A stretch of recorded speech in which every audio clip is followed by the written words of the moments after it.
നബിതങ്ങൾ പറഞ്ഞ കാര്യങ്ങൾ അനുസരിച്ച് ജീവിക്കണം. ചെറുപ്പക്കാരെ, നിസ്കാരം ഖളാ ആകരുത്, കള്ളുകുടി ചിന്തിക്കരുത്, വ്യഭിചാരം ആലോചിച്ചു പോലും പോകരുത്, മൊബൈലിലുള്ള വൃത്തികെട്ട ക്ലിപ്പുകൾ മുഴുവനും ഒഴിവാക്കണം. ഫേസ്ബുക്ക് എന്ന ഫിത്നയുടെ ബുക്കിൽ അടിമയായി പോകരുത്. എല്ലാ രഹസ്യങ്ങളും ചോർത്തിയിട്ട് കൊടുക്കുന്ന ബുക്കാണ്. ഒരുത്തനറിയാതെ അവനെവിടെയോ നിൽക്കുന്ന ഫോട്ടോ എടുത്ത് ഫേസ്ബുക്കിലിട്ടാൽ അത് ഹറാമാണ്. അഥവാ അവൻ അപമാനമുണ്ടാകുന്ന, അവന്റെ ഇസ്സത്തിന് നിരക്കാത്ത നിലക്കുള്ള ഫോട്ടോ നീ കൃത്രിമമായി മോർഫ് ചെയ്താലും ലൈവായി എടുത്താലും അതിടൽ പ്രചരിപ്പിക്കൽ തെറ്റാണ്. നീ തന്നെ നിന്റെ ഭാര്യയോടോ അല്ലെങ്കിൽ മറ്റുള്ളവർക്ക് അന്യ സ്ത്രീകളായ ആളുകളോടോ ചേർന്ന് നിന്നോ മുത്തം കൊടുത്തോ അല്ലാതെയോ നിങ്ങളുടെ ഫോട്ടോ ഫേസ്ബുക്കിലിട്ടാൽ ഒരുപാട് ചെറുപ്പക്കാരത് കാണുന്നില്ലേ? ഹറാമ് തന്നെ. ഒരു വീട്ടിലേക്ക് കടക്കുന്ന നേരത്ത് വീട്ടുകാരന്റെ സമ്മതമില്ലാതെ കടക്കാൻ പാടില്ല എന്ന് പറഞ്ഞ മതമല്ലേ ഇസ്ലാം? ഫേസ്ബുക്ക് വരുമ്പോ അതെല്ലാം പോയോ മോനെ? ആരാന്റെ സ്വകാര്യതകൾ മുഴുവനും നിനക്ക് അടിച്ചു മാറ്റാനാണോടാ? വീട്ടുകാരന്റെ അടുക്കൽ സമ്മതമില്ലാതെ വീട്ടിൽ കടന്നുകൂടാ. ഒരു വീട്ടിൽ ചെന്ന് ബെല്ലടിച്ചിട്ട് നീ ആ കവാടത്തിനു നേരെ നിൽക്കരുത്. നീ അല്പം ഇടത്തോട്ടോ വലത്തോട്ടോ മാറി നിൽക്കണം. കാരണം സ്ത്രീകൾ വീട്ടിൽ ചിലപ്പോ തലമറച്ചു നിന്നുകൊള്ളണമെന്നില്ല. അവര് അടുക്കളയിൽ നിൽക്കുന്ന വേഷമായിരിക്കും. അന്യപുരുഷന്മാരവരുടെ വീട്ടിൽ ഉണ്ടാകണമെന്നില്ല. അതുകൊണ്ട് തന്നെ അവര് വീട്ടുപണിയിൽ അശ്രദ്ധമായി നിൽക്കുന്ന സമയം നീ ബെല്ലടിച്ചിട്ട് വാതിലിനു നേരെ നിൽക്കരുത്. നീ അല്പമൊന്ന് മാറി നിൽക്കണം. അപ്പോൾ അവര് വന്ന് ഒളിഞ്ഞു മെല്ലെ തലയിട്ട് സൈഡിലേക്ക് നോക്കും. അന്യയാളാണെന്ന് കണ്ടാൽ അവർ അതാ വേണ്ട പോലെ മറപാലിക്കും. നീ അല്ലാതെ തുറക്കുമ്പോ അങ്ങ് അടുക്കള വരെ കാണുന്ന രൂപത്തിൽ നിൽക്കാൻ പാടില്ല. ഇതല്ലേ ഇസ്ലാം പഠിപ്പിച്ച ആദാബുകൾ, അതല്ലേ ഇസ്ലാം പഠിപ്പിച്ച ചിട്ടകൾ.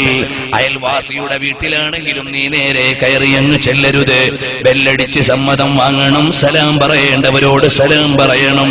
പക്ഷേ യുവാക്കൾ പരസ്പരം സലാം പറയാൻ പാടില്ല, ഹറാമാണ്.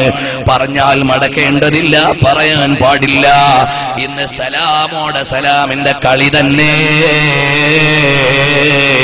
അങ്ങോട്ടിറങ്ങിയ സലാം, ഇങ്ങോട്ടിറങ്ങിയ സലാം, വിളിച്ച സലാം, പറഞ്ഞ സലാം.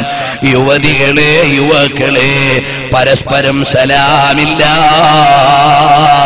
ഇന്ന് ലൈനടിക്കാൻ തുടങ്ങുന്നത് സലാം പറഞ്ഞുകൊണ്ടായിരിക്കാം. ആ നിലക്ക് ജീവിതഘടന മാറിയില്ലേ? ഒരൊറ്റ ഹറാമിലും പെട്ടുകൂടാ.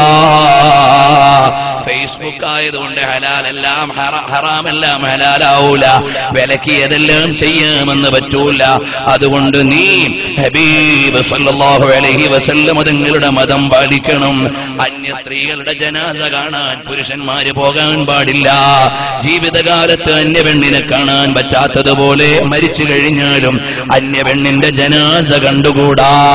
അന്യപുരുഷന്റെ ജനാസ പെണ്ണും കണ്ടുകൂടാ.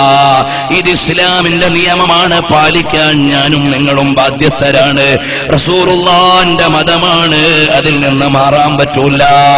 ഹബീബ് മുഹമ്മദുർ റസൂലുള്ളാഹി സ്വല്ലല്ലാഹു അലൈഹി വസല്ലം തങ്ങൾ പഠിപ്പിച്ചതല്ല ഈ പൊതുദർശനം. ജനങ്ങളുടെ വിചാരം എന്താണ്? എന്റെ വീട്ടിൽ എന്റെ ഉമ്മ മരിച്ചു, എന്റെ വാപ്പ മരിച്ചു, MLA-യും MP-യും പഞ്ചായത്ത് മെമ്പറും പഞ്ചായത്ത് പ്രസിഡന്റും മന്ത്രിയും മുഖ്യമന്ത്രിയും പ്രധാനമന്ത്രിയും എല്ലാം വന്ന് എന്റെ ഉമ്മാനെ അങ്ങ് കിട്ടിയ ശഫാഅത്തുൽ നമുക്ക് കിട്ടുമെന്നാണ്. ഒരു ചുക്കും കിട്ടാൻ പോകുന്നില്ല.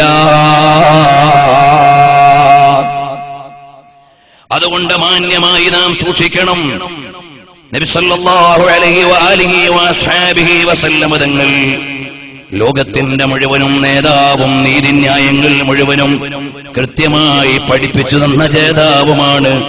അവിടുത്തെ നിയമത്തിൽ തൃപ്തിപ്പെടാൻ കഴിയണം. കണ്ടില്ലേ, ഒരു മഹദിയെ പറഞ്ഞുകൊണ്ട് ഞാൻ നിർത്താം. അള്ളാന്റെ ഹബീബ് പറഞ്ഞ ദീന് നിനക്ക് പ്രത്യക്ഷത്തിൽ അങ്ങ് പൂർണ്ണമായും നിനക്ക് ബോധ്യപ്പെട്ടില്ലെങ്കിലും, താൽക്കാലികമായ സൗന്ദര്യത്തിന് പറ്റിയില്ലെങ്കിലും റസൂലുള്ളാഹിക്ക് പ്രാധാന്യം കൊടുക്കണേ. അൻസാരികളിൽപ്പെട്ട ഒരു സ്വഹാബിയെ നബി സല്ലല്ലാഹു അലൈഹി വസല്ലം തങ്ങൾ വിളിച്ചു. ഞാൻ നീണ്ട ചരിത്രം ചുരുക്കി പറയാണ്. അള്ളാന്റെ ഹബീബ് സല്ലല്ലാഹു അലൈഹി വസല്ലം തങ്ങൾ ഒരു അൻസാരിയായ മനുഷ്യനെ വിളിച്ചിട്ട് പറഞ്ഞു,